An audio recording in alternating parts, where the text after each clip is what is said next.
Hi there. So today we are in chapter 18, and this is part B of Leviticus that talks about living a holy life.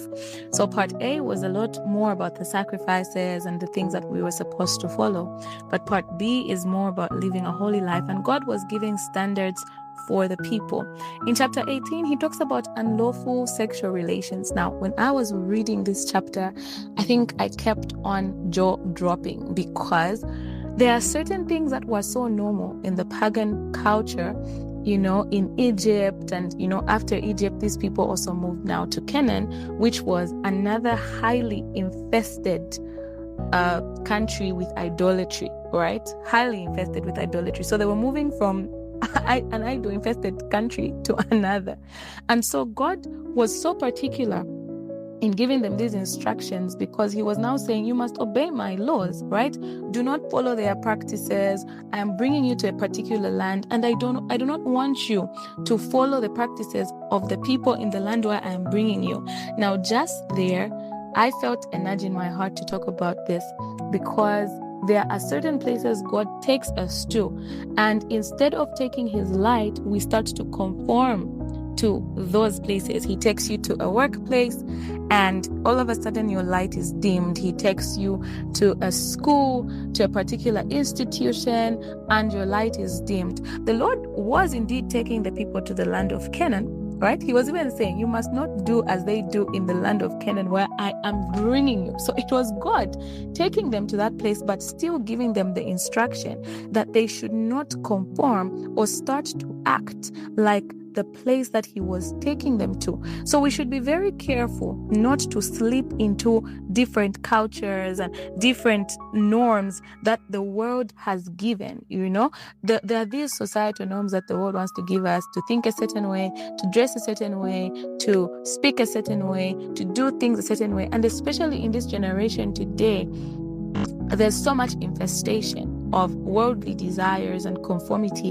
Even on social media, young people are coming up and all they're doing is just slipping into what they're finding, the mentalities that they're finding, what is cool and what is not cool, what is beautiful and what is not beautiful, what is acceptable and what is not acceptable. But we should remember that our standard is purity. Our standard is holiness. Our standard is God's word and not what society is pressuring us into conforming to, right? So your thoughts and your way of life should really stand out, because if you then just conform to the standards of this world, we now get confused. We don't know where you are. We don't know if you're standing for God or you're standing for the devil. And also, it starts to diminish your effectiveness as a witness of the gospel, as a witness of Christ, because you cannot witness and you cannot seek to change or transform a world that you look like, a world that you speak like, a world that you post like, right? So very important that we realize that. Now, here in this chapter, we see God prohibit certain sexual relations, right? Sexual relations like do not have sexual relations with your neighbor's wife. Do not give your children as sacrifices. Do not have sexual relations with a man. And he was talking to men. So don't have sexual relations with a man. So he was talking about homosexuality. Then he also talks about sexual relations with your brother's wife, with your daughter-in-law, with your father's wife. And I was like, okay, like this was actually what was happening, And then he goes on to talk about don't have sexual relations with your aunt, with your daughter-in-law, with your brother's wife, a lot of those things. And of course, he talked about even going to give yourself to an animal. Do not have sexual relations with an animal. That's bestiality, right? So he talked about homosexuality. He talked about bestiality. He also talked about the fact that you can't do incest. You can't have sexual relations with your brother or your sister or things like that. He talked about all those things because they were abominable. He said that you will not defile.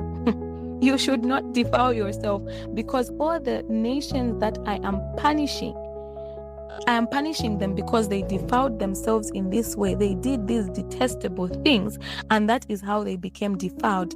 So if you want to defile the land, you should do these things. But if you do not want to defile the land and you do not want me to vomit you out, then you shouldn't do the things that the nations that I'm vomiting out did. Right? So he then says, everyone who does any of these detestable things, such persons must be cut off from their people, and you must keep my requirements. Now, I want to address a lot of these things because in our time today, some of these things have become acceptable. It has become acceptable, to do homosexuality. It's not, I don't know if you've noticed, but it doesn't seem like a taboo anymore, right?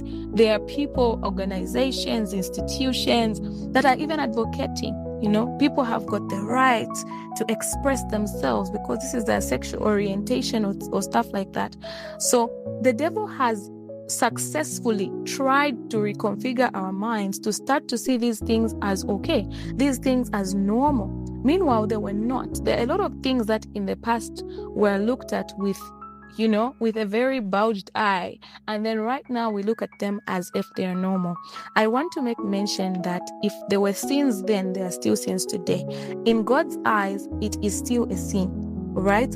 And if you are considering it as acceptable now, it means that you're not judging by God's standards. You are now judging through the lens of the world and through the standards of this world. And in Romans 12, we're literally urged by Paul to say, do not conform to the standards of this world, right? But do so by renewing your mind, right? Be transformed by the renewing of your mind.